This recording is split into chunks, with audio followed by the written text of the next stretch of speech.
오늘 우리에게 주시는 하나님의 말씀은 사무엘상 10장 1절로 27절까지의 말씀입니다.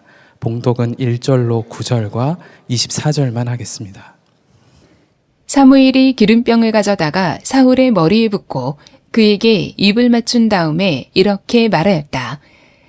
주님께서 그대에게 기름을 부으시어 주님의 소유이신 이 백성을 다스릴 영도자로 세우셨습니다. 오늘 나를 떠나서 가시다가 베냐민 지역 셀사에 이르시면 라헬의 무덤 근처에서 두 사람을 만나실 터인데 그들은 그대의 부친이 찾으러 다니던 암나기들은 벌써 찾았고 부친께서는 암나기들 걱정은 놓으셨지만 이제 오히려 아들과 종의 일이 걱정이 되어 찾고 계신다고 말할 것입니다. 또 거기에서 더 가다가 다볼의 상수리 나무에 이르면 거기에서 하나님을 뵈려고 올라가는 세 사람을 만날 것입니다. 한 사람은 염소 새끼 3마리를 데리고 가고 한 사람은 빵 3덩이를 가지고 가고 또 한 사람은 포도주 가죽 부대를 하나 메고 갈 것입니다. 그들이 그대에게 안부를 묻고 빵 2덩이를 줄 것이니 그것을 받으십시오. 그런 다음에 그대는 하나님의 산으로 가십시오. 그곳에는 블레셋 수비대가 있습니다. 그곳을 지나 성읍으로 들어갈 때에 검은고를 뜯고 소고를 치고 피리를 불고 수금을 뜯으면서 예배 처소에서 내려오는 예언자의 무리를 만날 것입니다. 그들은 모두 춤을 추고 소리를 지르면서 예언을 하고 있을 것입니다. 그러면 그대에게도 주님의 영이 강하게 내려 그들과 함께 춤을 추고 소리를 지르면서 예언을 할 것이며 그대는 전혀 딴 사람으로 변할 것입니다. 이런 일들이 그대에게 나타나거든 하나님이 함께 계시는 증거이니 하나님이 인도하시는 대로 따라하십시오. 그대는 나보다 먼저 길갈로 내려가십시오. 그러면 나도 뒤따라 그대에게 내려가서 번제와 화목제물을 드릴 것이니 내가 갈 때까지 이래 동안 기다려 주십시오. 그때에 가서 하셔야 할 일을 알려드리겠습니다. 사울이 사무엘에게서 떠나려고 몸을 돌이켰을 때에 하나님이 사울에게 새 마음을 주셨다. 그리고 사무엘이 말한 그 모든 증거들이 그날로 다 나타났다. 사무엘이 온 백성에게 말하였다. 주님께서 뽑으신 이 사람을 보아라. 온 백성 가운데 이만한 인물이 없다. 그러자 온 백성이 환호성을 지르며 임금님 만세 하고 외쳤다.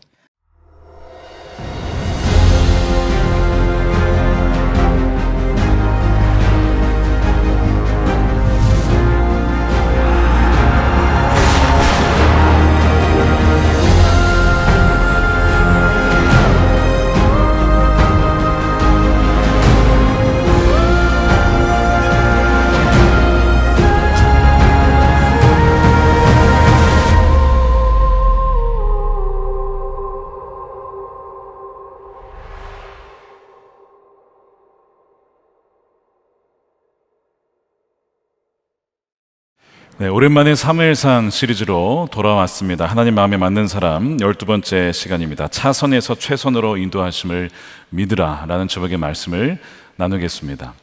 이런 말이 있습니다. 최선의 가장 큰 적은 최악이 아니라 차선이다 라는 말이 있죠.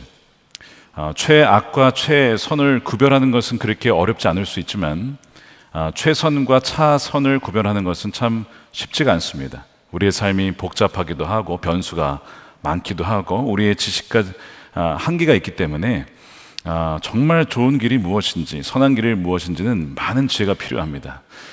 그래서 빌립보 교회를 향하여서 사도 바울이 편지를 쓰면서 기도한 것이 하나 있다면 바로 그런 지혜와 통찰력을 달라라고 성도들을 위해서 기도를 합니다. 빌립보서 1장 9절이죠. 내가 기도하는 것은 여러분의 사랑이 지식과 모든 통찰력, 인사이트로 더욱 풍성하게 되어 여러분이 가장 좋은 것이 무엇인가, 다른 번역에는 가장 선한 것이 무엇인가를 분별할 줄 알게 되는 것입니다. 그리하여 여러분이 그리스도의 날까지 순결하고 흠이 없이 지내며 예수 그리스도께서 주시는 의의 열매로 가득 차서 하나님께 영광과 찬양을 드리게 되기를 원합니다. 그렇게 기도한다고 말씀을 하고 있죠. 이 분별력과 통찰력이, 지혜가 여러분들에게 풍성하게 부어지게 되기를 축복합니다. 저는 사울이라고 하는 성경의 인물을 최선이 아닌 차선의 대표적인 인물로 꼽고 싶습니다. 왜냐하면 백성들이 왕의 제도를 구한 것은 하나님의 뜻이 아니었습니다. 하나님은 직접 하나님 백성들을 사사를 통해서 통치하기를 원하셨기 때문에 그렇죠. 그런데 이 이스라엘 백성들이 하나님께 요구하고 요청하고 자꾸 하니까 하나님이 허락하신 것뿐입니다. 여러분, 하나님의 허락하심을 최선이라고 생각하지 마십시오.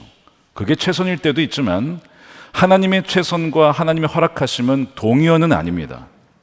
하나님께서 허용해 주셔도 그것이 하나님 뜻이 아니라 너무 요구하니까 그러면 그렇게 한번 해보아라, 그렇게 길을 열어주실 때가 있다는 거예요. 그래서 하나님은 차선의 상징물인 사울을 어떻게 인도하시는가? 우리가 최선이 아니라 차선을 택할 때에 하나님이 인도하시면 어떻게 될까? 이것이 바로 오늘 본문의 주제가 되겠습니다. 사무엘이 이제 백성들을 다시 미스바로 불러 모아서 너희들의 왕이 세워졌다, 하나님이 택하셨다라고 보여주시면서 한 말씀이 다시 한번 강조하기를 너희가 하나님을 버렸다라고 다시 한번 말씀을 합니다. 자, 19절입니다. 오늘날 너희는 너희를 모든 환난과 고난 속에서 건져내신 너희 하나님을 버렸다는 거예요. 너희에게 왕을 세워달라고 나에게 요구하였다. 하나님을 버리고 인간 왕을 세워달라고 하는 것은 그건 범죄인데 너희가 요구를 하고 자꾸 요구를 하니까 하나님이 허락하셔서 너에게 왕을 주시겠다는 것이죠. 나 주 앞에 나와 서거라 라고 말씀을 하면서 이 하도 요구한 사항에 대해서 하나님이 그냥 들어주신 것이다 라고 말씀하는 거예요.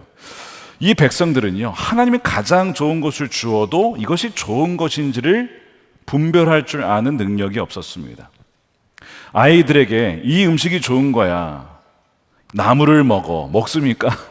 야채를 먹습니까? 안 먹죠. 아이스크림 좋아하는 거예요. 자기들이 준 사탕 좋아하는 거예요. 계속 때를 쓰면 그래 먹어라 하고 주잖아요.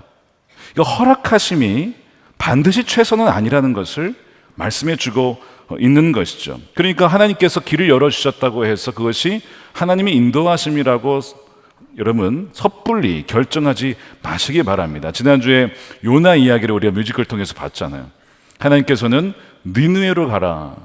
그런데 이 요나는 그게 싫은 거예요. 그래서 다시스라고 하는 스페인으로 갑니다. 만일 이 길이 하나님의 뜻이 아니면 막아주시겠지라고 생각해서 요바를 갔는데 마침 스페인 다시스로 가는 배가 준비되어 있네. 와, 길이 열린 거야.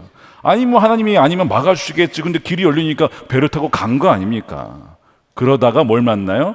풍랑을 만나게 되는 것이죠. 그러니까 여러분은 어떤 일을 결정할 때에 이렇게 기도를 했는데 그게 열렸어요. 여기 열렸다고 덥석 하나님께서 길을 열어주셨다라고 생각하지 않아야 된다는 것이죠. 아브람과 롯이 결국에는 이제 이 종들이 서로 다투다가 갈라서야겠다. 그랬더니 먼저 양보를 합니다. 롯아, 너가 먼저 결정을 해라. 그랬더니 요단 동편을 바라봐요. 너무 풍족해 보이는 거예요. 실제로 그렇게도 했어요. 그래서 기도도 별로 안 해보고 그걸로 가겠다고 결정을 합니다. 그때에 하나님 막으셨죠? 안 막습니다. 아브라함도 막지 않았어요. 그래서 롯이 그 요단 동편으로 가게 되는데 가겠다고 하니, 때를 쓰니, 요구를 하니 하나님이 들어주신 것뿐이에요. 그렇다고 해서 그것이 하나님의 인도하심이 결코 아니었습니다. 롯은 거기에 가서 부자가 됩니다. 지역 유지가 돼요. 여러분, 부자가 되면 잘 된 겁니까? 여러분, 그렇지 않습니다. 소돔과 고모라는 결국 망할 도시였어요. 그러니까 성경에 보면요, 이런 예들이 엄청 많고 이게 성경 이야기만이 아니라 정확하게 우리의 이야기라는 걸 여러분 아실 겁니다. 하나님의 뜻인 줄 알고 결정해서 갔다가 완전 이상하게 고생을 하고 뱅뱅 돌다가 한 그 여러 가지 케이스들이 우리의 삶에도 있다는 거예요. 그럼 왜 하나님 막아주지 않느냐? 하나님이 우리를 지으실 때에 인격적으로 지으셨어요. 자유의지를 주셨어요. 우리 로봇으로 대하지 않고 우리에게 말씀하시고 설득하시지만 우리가 거절하면요, 거절하는 선택도 존중해 주십니다. 다른 방향으로 갈 때에도 거기에 대해서 안 돼라고 말씀하시지만 굳이 가겠다고 하면 그냥 거기에 대해서 결정을 존중해 주시고 가보라고 하시죠. 그러니까 여러분, 허락하심이 하나님의 최선은 반드시 동의어는 아니라고 하는 거예요. 그래서 하나님은 우리에게 말씀을 주셨어요. 기도하라고 하셨고, 공동체를 주셨고, 영적 지도자를 주셨고, 분별할 수 있는 다양한 환경들과 사건들을 통해서 우리를 하나님이 가장 좋으신 길로 인도하신다는 것입니다. 그래서 우리는 하나님이 기뻐하시는 길이 무엇일까를 늘 물으며 찾아가야 된다는 거예요. 잠언 3장 5절 6절 말씀을 우리말 성경으로 함께 읽어보겠습니다. 시작. 내 마음을 다해 여호와를 믿고 내 지식을 의지하지 마라. 내가 하는 모든 일에서 그분을 인정하여라. 그러면 그분이 내 갈 길을 알려줄 것이다. 아멘이죠.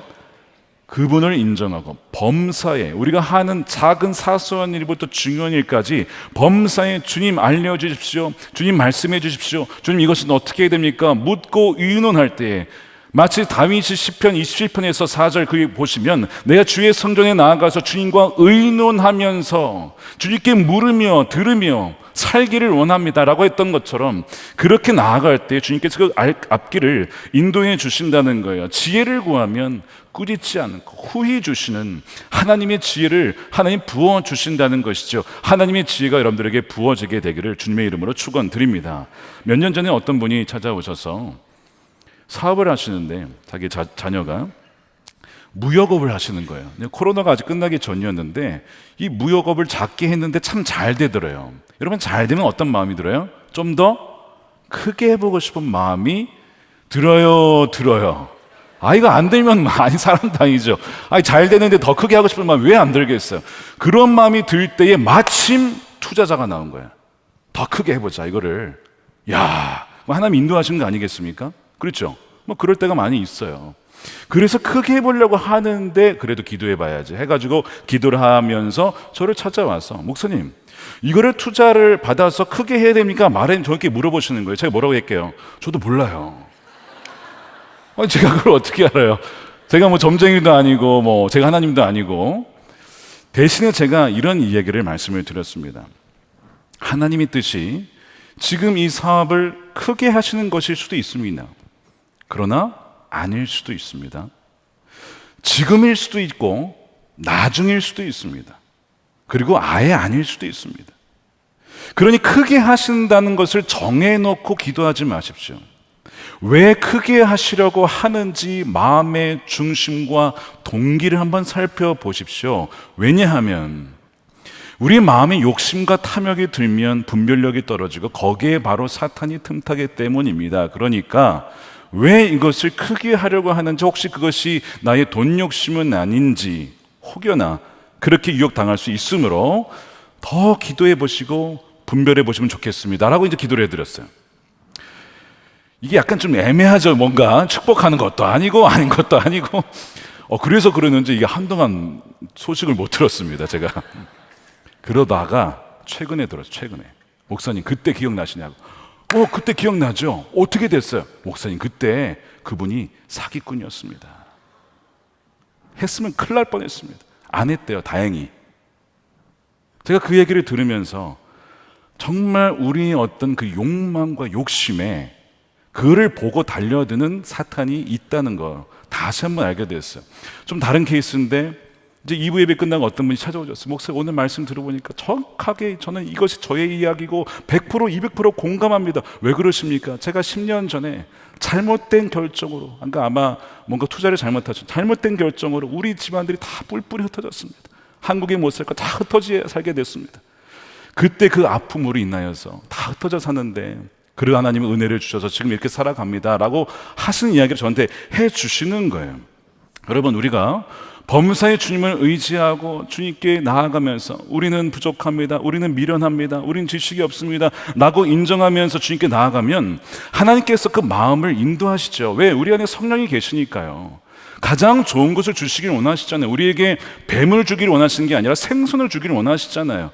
그러니까 하나님께 구할 때에 인도함을 받게 된다는 것이죠. 그러나 여러분, 우리가 이렇게 연약합니다. 욕심도 많고 분별력도 떨어져요. 최선을 항상 결정하지 못할 때가 너무나 많아요. 차선을 선택하고 심지어는요 최악을 결정하는 경우가 있다는 거예요. 자, 그러면 그때 하나님께서는 우리를 어떻게 하시느냐? 라고 하는 것이 바로 오늘 본문의 이야기예요. 사울이라고 하는 것은 백성들이 어떻게 보면 하나님을 버린 차선 혹은 더 나아가서 최악의 선택이에요. 그럼에도 불구하고 이 사울의 인생과 이스라엘 백성들에게 하나님이 어떻게 이들에게 은혜를 주시고 인도하신가를 보여주는 것이 오늘 본문입니다. 다시 한번 제가 높아지며 말씀드리지만 차선에도 하나님이 부어주시는 은혜가 있어요. 그렇지만 차선을 선택하기 이전에 정말 주님이 기뻐하는 뜻이 무엇인가, 이것이 생명의 길인가 멸망의 길인가, 이것이 좁은 문인가 이것이 넓은 문인가를 분별하면서 나아가야 된다는 것이죠. 에베소 5장 15절에 그러므로 여러분은 어떻게 살아가야 할지를 살피십시오. 살피십시오라고 했죠. 우리가 걸어갈 때 앞에 걸림돌이 없는가 이렇게 보면서 걷죠. 그냥 걷지 않습니다. 그런 것처럼 하루하루 살아간다는 것은 많은 결정들을 내린다는 얘기인데 살펴보라는 거예요. 지혜롭지 못한 사람처럼 섣불리 결정하지 말고, 기도하지 않고 결정하지 말고 지혜로운 사람답게 살아야 합니다. 세월을 아끼십시오. 여러분, 지혜롭게 결정하지 못하면요, 세월을 낭비하게 됩니다. 허비하게 됩니다. 때가 악합니다. 얼마나 많은 속임수와 사기꾼들이 있는지, 보이스피싱부터 해서 하여튼 우리의 인생을 망치려고 하는 사기꾼들이 얼마나 많은지 몰라요. 그러므로 어리석은 자가 되지 말고 뭐라고요? 주님의 뜻이 무엇인지를 주님께 물으라 이거예요. 여러분, 말씀을 읽으면서 주님께 물어보십시오. 여러분들의 삶의 문제에 대해서 물어보세요. 주님께. 주님, 이게 무엇입니까? 어떻게 해야 됩니까? 결정해야 됩니까? 언제입니까? 그러면 주님은 바로 주실 때도 있지만 이상하게 시간을 통해서, 환경을 통해서, 사람을 통해서, 말씀을 통해서 세미한 음성으로 우리에게 말씀해 주십니다. 그래서 술 취하지 말고 뭐라고요? 성령의 충만함을 받아야만 하나님의 인도함을 받을 수가 있다는 것입니다. 여러분들에게 성령의 충만함이 부어지기를 축복합니다. 성령 충만을 유지하시길 축복합니다. 성령 충만을 받았다가도 가만히 있으면 이거는 사그라드는 거예요. 그러므로 계속 그 성령의 불이 타오를 수 있도록 말씀에 장작을 넣고 그 불타는 환경 속에 우리가 있을 때에만 유지를 할 수가 있는 것이죠. 자, 그런데 아무리 그래도 우리가 넘어지고 실수할 때가 많다는 거예요. 참 감사한 것은 우리의 무지함과 연약함에도 불구하고 이거보다 더 크신 하나님의 섭리가 있다는 것입니다. 하나님은요, 하나님을 사랑하는 사람들에게, 이 조건이 이거야. 하나님을 사랑하는 사람들을 위해서 하나님은 모든 것을 합력하여 선을 이룬다고 했습니다. 협력이 아니고 합력이에요. 합력은 내가 보기에 안 좋은 일이 있어요. 내가 보기에 좋은 일이 있어요. 좋은 일만 있을 원하는데 안 좋은 일도 터진단 말이에요. 합력은 이 모든 것을 하나님이 엮으셔서 가장 선한 길로 인도하신다는 것이죠. 누구를 위해요? 하나님을 사랑한 자들을 위해서. 그러니까 여러분, 하나님을 사랑하셔야 됩니다. 전심을 다해서, 마음을 다해서, 뜻을 다해서, 목숨을 다해서 사랑해야 된다는 것이죠. 그 로마서 8장 28절에 나와 있는 것처럼 이 모든 것을 합력하여 선을 이루시는 하나님의 계시기에 참 우리가 또한 은혜가 되고 위안이 된다는 것이죠. 자, 백성들이 비록 사울을 택하긴 했지만 이 사울을 위해서 하나님이 어떤 역사를 보여주시는지가 오늘 본문에 나오는데, 사무엘을 통해서 말씀하시기를 세 가지 증거가 있대요. 하나님이 사울을 택했다라고 하는 증거, 그래서 사울로 하여금 믿게끔 하기 위해서 세 가지 증거를 주시는데, 첫 번째가 사울이 라헬의 무덤 근처에서 잃어버렸던 그 암나귀들을 찾게 된다는 거예요. 왜 라헬이냐? 사울의 지파가 베냐민 지파인데 베냐민의 어머니가 라헬입니다. 그러니까 하나님께서 택하셨다라고 하는 증거로 라헬의 무덤을 보여주시는 거예요. 거기에서 당나귀들을 찾게 된다는 거죠. 첫 번째 증거고, 이걸로 모자라서 두 번째 증거가 더 가다 보면 다볼의 상수리 나무에 가면 하나님을 예배로 올라가는 세 사람 중에 한 사람이 하나님께 드리려고 준비한 빵의 두 덩이를 사울에게 주게 된다는 거예요. 이거는 사실 하나님께 드려야 거를 왜 사울에게 줍니까? 무슨 의미냐면 사울이 기름 부음 받은 자다라고 하는 증거예요. 사울아, 하나님이 너를 택하셨어. 그걸 만나게 되면 당신은 알게 될 거야 라고 말씀을 하는 거죠. 두 번째 증거가 이거고요. 세 번째 증거, 이 두 개도 모자라서 세 번째 증거를 주시는데, 예언자의 무리들을 만나게 될 텐데 그들이 예언을 할 때에 사울도 주님의 영이 임하면서 예언을 하게 되면서 다른 사람으로 변화된다는 것입니다. 이것이 세 번째 증거예요. 사무엘이 말한 대로 그날 하루에 이 세 가지 증거가 다 나타나게 되고 사울이 경험을 하게 됩니다. 그래서 새 마음이 생기고 하나님의 영이 부어지면서 이 사울이 전혀 다른 사울로 바뀌게 돼요. 그러니까 이제 이 사울을 알던 사람들은 야, 이거 그 사울 맞아? 사울이 예언을 하네? 선지자였어? 이런 식으로 깜짝 놀라게 되는 거예요. 물론 사울이 여기에서 하나님의 영을 받았다는 것이 완전히 거듭났다라고 보기는 어렵습니다. 나중에 이제 사울이 이제 불순종하는 모습들이 나타나요. 그걸 봤을 때에는 완전히 변했다라고는 볼 수는 없지만 감당할 수 있는, 그 직분을 감당할 수 있는 능력을 주셨다는 의미로 해석할 수가 있겠습니다. 과거에 사사기 때도 삼손에게 하나님의 힘을 부어주셔서 블레셋으로부터 구원할 수 있도록 능력을 주신 것처럼 사울에게도 그런 능력을 부어주신 것이라고 봐야 된다는 것이죠. 어찌되었든 이 세 가지 징표가 의미하는 것이 무엇이냐, 우리가 과거에 차선을 선택했다 할지라도, 심지어 최악의 선택을 한다 할지라도 우리가 그것을 회개하고 돌이키고 하나님 우리를 불쌍히 여기십시오 하면 오늘부터라도 하나님께서는 가장 좋은 길로 우리와 함께 하시며 인도해 주신다라고 하는 것이 오늘 본문의 메시지입니다. 자, 그래서 7절 보시는데요, 6절 7절에 보시면 오늘 중요한 핵심 구절이 되겠습니다. 그대에게도 주님의 영이 강하게 내려 그대는 전혀 딴 사람으로 변할 것입니다. 이런 일들이 그대에게 나타나거든 뭐라고 되어 있죠? 하나님이 함께 하시는 증거니 하나님이 인도하신 대로 따라가십시오. 하나님이 사울과 함께 하신다는 거예요. 저는 이 말씀을 묵상하는데 참 감동이 됐어요. 비록 우리가 잘못된 결정을 내리고 차선에 어떻게 보면 최악의 결정을 내릴 때가 있어요. 그런 말미암아 참 어려움을 겪습니다. 그렇지만 우리가 그것을 주님 앞에 내어놓고 하나님 우리가 잘못된 결정을 내린 것 같습니다. 그랬을 때에 우리가 과거를 바꿀 수는 없어요. 그러나 오늘을 바꿀 수 있습니다. 그리고 앞으로는 바꿀 수가 있어요. 그러니 하나님 우리의 삶을 인도해 주십시오. 지금까지 하나님의 뜻을 온전히 찾지 않은 것을 용서해 주시고 오늘부터는 정말 주님이 기뻐하시는 최선의 길로 나아갈 수 있도록 내 손을 붙잡아 주십시오라고 할 때에 하나님 뭐라고 하신다고요? 너와 함께한다. 내가 너를 인도할 거야.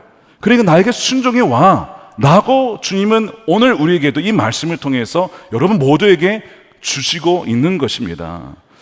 근데 참 안타깝게도 이렇게 하나님께서 말씀을 하시고 확증을 주시고 그럼에도 불구하고 벌써부터 이 10장에서 사울이 몇 가지 아주 작은 불순종을 합니다. 뭐냐면 길갈로 먼저 내려가라고 했는데 길갈로 가지 않고 자기 집으로 그냥 돌아갑니다.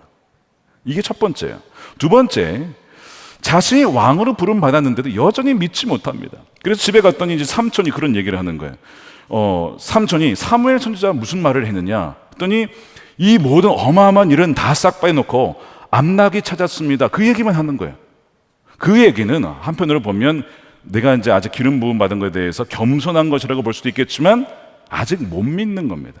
하나님이 나를 통해서 역사하심을 아직도 믿지 못하고 있는 사울의 모습을 보고 있는 것이죠. 이 점이 참 아쉬운 거예요. 정작 사울은 하나님께서 이렇게 인도해 주시려고 해도 머뭇거리며 주저하며 있는 그 모습을 보여주고 있죠. 여러분, 지난 과거를 잊어버리고 여러분 후회해봤자 소용없어요. 오늘부터 주님께서 작은 것이라도 말씀하시면 한번 순종해 보세요. 나와 함께 이제 동행하자. 지금까지는 너 혼자 갔다면 오늘부터라도 나와 함께 동행하자. 주님께서 손 내미실 때에 작은 것 하나하나만 나아가 보세요. 그러면 그 과거에 어떤 일이 있었지라도 이거와 비교할 수 없는 하나님의 회복의 은혜가 부어지게 된다는 것이죠. 자, 그래서 이렇게 주저하는 사울을 위해서 하나님이 한 번 더 하나님의 열심을 보여주시는데, 여러분 누군가가 불순종하면요 주변 사람들이 피곤해지는 거 아시죠? 무슨 얘기냐? 사울이 지금 왕인데 안 믿어 본인이. 그러니까 결국에는 사무엘을 통해서 백성들 다시 다 불러 모아가지고 그 사람들 앞에서 너희들의 왕인 것을 확증해 주는데 이게 사실은 사울을 위해서 하는 거예요. 하도 안 믿으니까. 그러니까 누군가가 불순종하면 주변 사람들이 피곤해진다는 걸 여러분 기억하십시오. 내가 불순종하면 나의 아내가 피곤해지고 나의 남편이 피곤해지고 우리 자녀들이 피곤해지고 교회가 피곤해진다.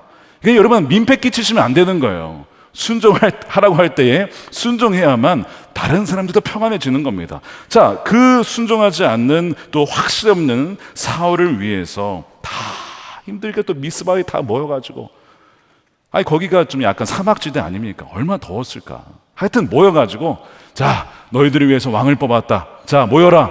딱 뽑았는데 베냐민 지파가 나왔어. 딱 뽑았는데 마드리 집안이 나왔어. 마드리 집안에서 또 뽑았더니 기스의 아들 사울이 뽑힌 거야. 아니 그 수십만 명 중에 사울이 뽑힐 확률이 얼마나 낮아요. 사실 하나님이 선택하신 거예요. 사실 이 백성들에게 보여준다기보다, 사울아, 너가 하나님께 택함받은 사람이야. 근데 왜 이렇게 못 믿어? 과거의 백성들이 실수했어도 왕을 구한 건 잘못인데 내가 허락했어. 그러니까 이제부터는 내 인도함 따라 가면 돼. 근데 왜 이렇게 못 믿는 거야? 너를 택했다고 하나님이 하면서 사무엘 입술을 통해서 뭐라고 하시죠? 24절입니다. 사무엘이 온 백성에게 말하였다. 주님께서 뽑으신 이 사람. 여러분, 사울은 백성들 뽑은 게 아닙니다. 인기 투표한 것도 아니고 선거한 것도 아니에요.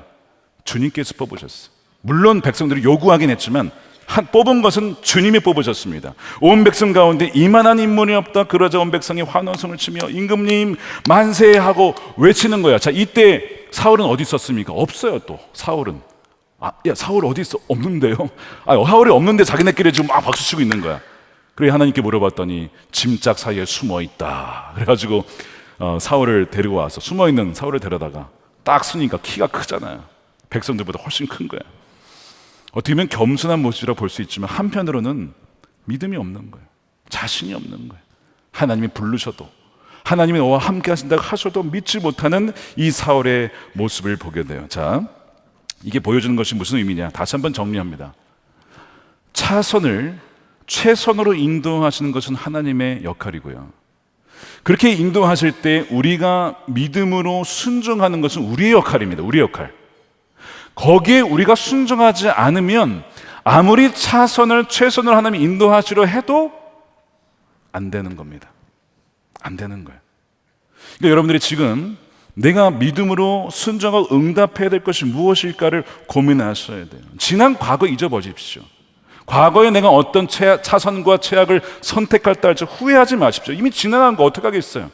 그거는 잊으시고 하나님 회개하면서, 주님 나를 오늘부터 최선의 길로 인도해 주십시오라고 할 때 하나님께서 내가 너와 함께하여 인도해 주겠다라고 말씀해 주시는 것이죠. 이 은혜가 여러분들에게 있게 되기를 축복합니다. 성경에서 차선으로 상징되는 이 사울과 대비되는 비슷한 인물이 있다면 저는 하갈을 꼽을 수가 있겠습니다. 하갈. 아브라함과 사라에게 하나님이 약속하신 게 사실은 그 둘 사이에서 자녀를 주시겠다고, 이삭입니다. 근데 기다려도 안 오니까 차선책으로 하갈을 불러들여서 자녀를 낳으려고 하죠. 왜냐하면 사라가 보기에 주님이 나에게 자녀를 안 주셨다는 거예요. 자, 16장 2절에 사라가 아브라함에게 말하였다. 주님께서 나에게 아이를 가지지 못하게 하시니. 아니에요. 아직 안 주신 것이지 안 준 게 아닙니다. 근데 그렇게 결론을 내렸어요.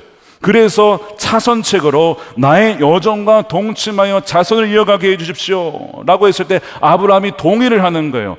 하나님이 막지는 않으십니다. 여러분 말씀드린 것처럼 우리가 계속 고집 피우고 하나님께 묻지 않고 우리 마음대로 결정하면요, 그래 한번 해봐라 허용하십니다. 여러분 허용은 하나님의 최선이 아닐 때가 많습니다.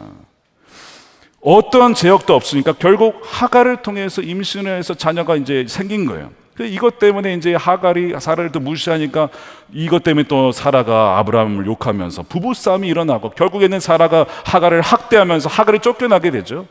자, 그러면 하나님이 하갈을 버리셨는가? 그렇지 않습니다. 성경 보면 놀라운 이야기가 하나님이 천사를 하갈에게 보내요. 그리고 그녀에게 복을 주십니다. 창세기 16장 10절이에요. 주님의 천사가 그에게 또 일렀다. 내가 너에게 많은 자손을 주겠다. 자손이 셀 수 없을 만큼 불어나게 하겠다. 어떻게 보면 차선이 어떻게 보면 최악이라고 할 수 있는 하갈의 인생에 하나님이 함께 하셔서 너희를 통해서 자손을 줄 것이다, 복을 줄 것이다 라고 약속하시는 거예요. 그러면서 11절에 그에게 또 일렀다. 너는 임신한 몸인데 아들을 낳을 것이고 그의 이름을 이스마엘이라고 하여라. 내가 고통 가운데 부르짖는 소리를 누가 들으셨어요?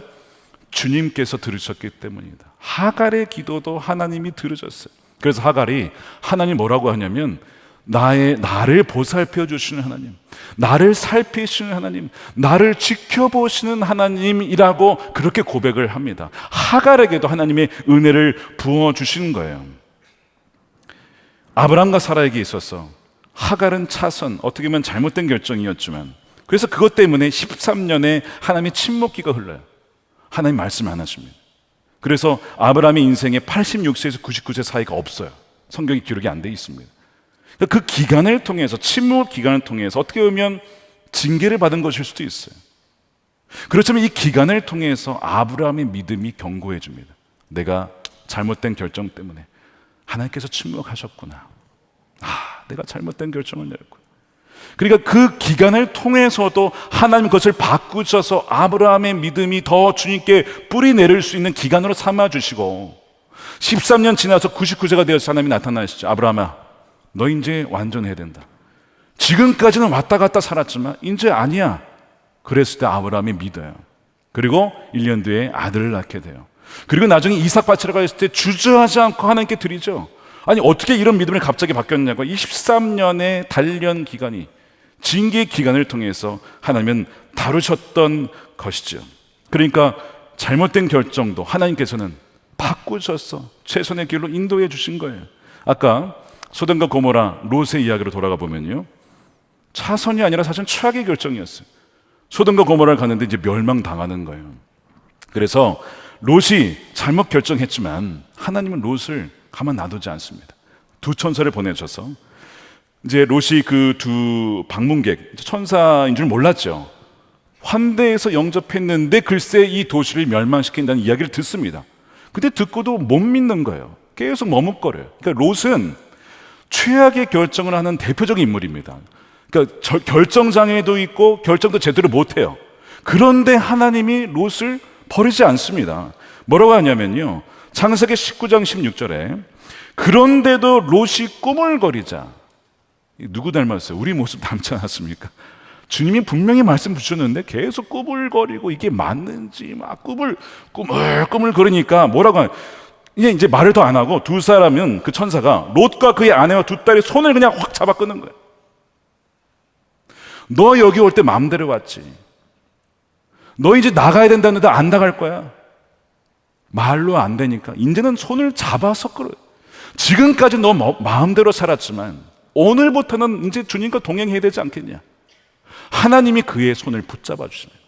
강건하여 끌어주시는 거예요. 그래서 잡아 끌어서 성 바깥으로 안전하게 대피시켰다. 롯이 무슨 그럴 만한 사람입니까? 사실 근데 이게 하나님의 자비하십니다.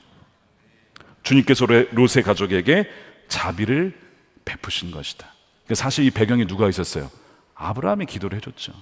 하나님, 아브라함 그 도시에 롯이 사는데 이 조카 불쌍히 여겨주십시오. 살려주십시오. 그 기도 들으신 거 아닙니까? 어쨌든 그 롯이 강건하심으로 살게 되는 거예요. 최악의 선택에 또 최악의 선택을 하기에 앞서서 그를 강건하게 붙잡아 주시는 하나님의 은혜가 있었던 것입니다. 여러분, 지난날, 지난주, 지난달, 지난 한 해 차선의 선택과, 최악의 결정 내리셨습니다. 그래서 지금 망하게 일보 직전입니까? 이 롯처럼. 근데 그때 여러분 곁에서, 여러분들 위해서 함께 하시며 기도해 주시는 분들이 계실 거예요. 그들이 하나님 보낸 천사들입니다. 여러분들 혼자가 아니라는 거예요. 비록 우리가 잘못된 결정을 내렸고 분별하지 못했지만 우리의 연약함을 아시는 그 하나님께서 우리를 긍휼히 여겨주셔서 내버려 두지 않고 천사와 같은 이들을 통해서 오늘부터라도 이제는 주님의 인도하심 받을 수 있고, 이제는 오늘부터라도 주님과 동행할 수 있도록 붙잡아 주시는 은혜가 있다는 것입니다. 이것이 여러분들에게 부어지게 되기를 축복합니다. 성경에서 한 가지만 더 나누고 마치겠습니다. 룻기에 보면 나오미가 나오는데요, 베들레헴에 기근이 들었어요. 그러면 경제가 무너질 때 어떻게 해야 돼요? 방법은 여러 가지가 있어요. 이걸 버티든지 아니면 다른 데로 이사를 하든지 해외로 가든 여러 가지 길이 있겠죠. 중요한 건 뭐예요? 물어보는 거예요, 하나님께. 하나님, 이 길이, 내가 지금 이 기근을 견뎌내는 것이 최선입니까? 왜냐하면 여러분, 최선이라는 것이 항상 눈이 보기 좋은 게 아닙니다. 주님께서는 때로는 우리를 좁은 문으로 갈 때, 여러분 좁은 문이 생명의 길이죠. 근데 누가 갑니까? 잘 안 가요. 다 넓은 문으로 가려고 하지. 그냥 망하는 길이에요. 성령께서 예수님을 이끌어갈 때 어디로 데려갔어요? 광야로 끌고 가셨어요. 최선의 길이 때로는 광야일 수도 있어요. 근데 즉 기근당했다고 해서 여기는 아닌가 보다 하고 그냥 물어보지도 않고 어디로 가냐면 모압으로, 동편으로 이사 갑니다. 이상하게 이 동편이 별로 좋지 않은 것 같아요. 자꾸 롯도 동편을 갔다가 망하고 지금 여기 모압으로 갔다가 최악의 결정했어요. 거기서 남편이 죽어요. 두 아들 다 죽습니다. 성경의 대표적인 최악의 결정 중 하나예요. 나오미의 이 이주. 나오미가 내 인생이 쓰다. 하나님 나로 하여금 이렇게 쓴맛을 보게 하셨다. 너무 고통스러워 하시죠. 나오미가 이렇게 힘들어하는 거예요. 이때 그래도 하나 이제 이 며느리가 있었어요. 룻이 있었는데 이 룻은 이제 모압 출신이니까 굳이 베들레헴으로 돌아갈 필요가 없었어요. 너는 이제 너의 고향으로 가라 했는데 이때 룻이 저는 어머니를 떠나지 않겠습니다. 어머니 하나님을 따라가겠습니다. 그래, 그러면 따라와. 그래서 이제 베들레헴으로 돌아왔는데 거기서 이제 보아스를 룻이 만나게 되고 귀한 물을 짜였어요. 그래서 이 룻을 받아들여서 결혼을 해서 낳은 아들이 오벳인데 오벳이 누구예요? 다윗의 친할아버지 아닙니까? 오벳의 손자가 다윗이에요. 다윗으로 통하여서 누가 오십니까? 예수님이 오시죠. 여러분, 최악의 결정을 완전 최선으로 바꾸신 대표적인 케이스가 바로 이 나오미의 케이스거든요. 지난 과거에 잘못된 결정을 내렸습니다. 하나님 잘못했습니다. 묻지도 않고 이동했습니다. 묻지도 않고 결정했다가 이렇게 되었습니다 라고 그렇게 고백할 때 하나님 그래, 과거는 그랬지만 내가 오늘부터 너를 인도할 거야 라고 인도해 주시는데 우리는 가만히 있어도 되는 게 아니에요. 여기에 어떤 것이 있었어요? 룻이 저는 하나님을 따르겠습니다. 어머니 하나님 따르겠습니다라는 그 룻의 응답이 있었기 때문에 차선을 최악을 최선으로 인도하신 하나님의 역할과 믿음으로 순종해 나가는 룻의 응답이 있었기 때문에 이것이 바뀌어서 정말 영광스러운 예수 그리스도의 가문이 되는 거 아닙니까? 여러분, 이것이 모든 것을 합력하여 선을 이루시는 하나님의 손길이고 섭리인데 이것이 이미 저와 여러분들에게 십자가의 은혜를 통해서 부어주신 것입니다. 우리의 모든 허물과 우리가 받아야 될 모든 저주와 모든 그 진노를 주님이 다 받으셨어. 이제는 주님만 따라가게 되면, 나는 죽고 우리를 부인하고 주님만 따라가게 되면 주님께서는 우리의 길을 생명의 길로 인도해 주신다는 것입니다. 그러면 여러분, 과거에 대해서 이제 더 이상 후회하지 마십시오. 오늘이 중요합니다. 왜 과거에 매여서 오늘을 살지 못하고 미래를 살지 못합니까? 과거는 이미 지나갔고 보라, 새 것이 되었도다. 오늘부터 우리와 함께 하시고 새롭게 하시고 또한 우리 가운데 새로운 영으로 성령으로 충만케 하시며 우리 길을 인도하시는 주님 손 붙잡고 나아가면 우리 앞길이 우리가 보기에 아니라 하나님 보시기에 가장 선한 길로 하나님께서 우리를, 저와 여러분들을 인도해 주실 것을 믿습니다. 그 믿음 가운데 살아가는 여러분들의 시기를 축복합니다. 우리 함께 오늘 성찬을 받겠습니다. 오늘 성찬을 받기 전에 우리 함께 회개하면서 기도했으면 좋겠어요. 주님, 지난날의 과거를 돌아보니 최선이 아니라 차선책들을, 인간의 방편들을, 내가 보기에 좋은 것들을, 심지어 최악의 결정들을 내리고 고통을 당하는 것들이 있습니다. 주님, 우리의 무지와 연약함을 용서해 주시고 이제 오늘부터 정말 내 안에 살아계신 예수님, 주님과의 온전한 연합을 누리게 해주시고 무엇이든지 주님께 묻고 주님만 따라가는 하나님의 백성으로 살아갈 수 있도록 주여 우리를 친히 인도해 달라고 우리 함께 회개하며 통성으로 기도하도록 하겠습니다.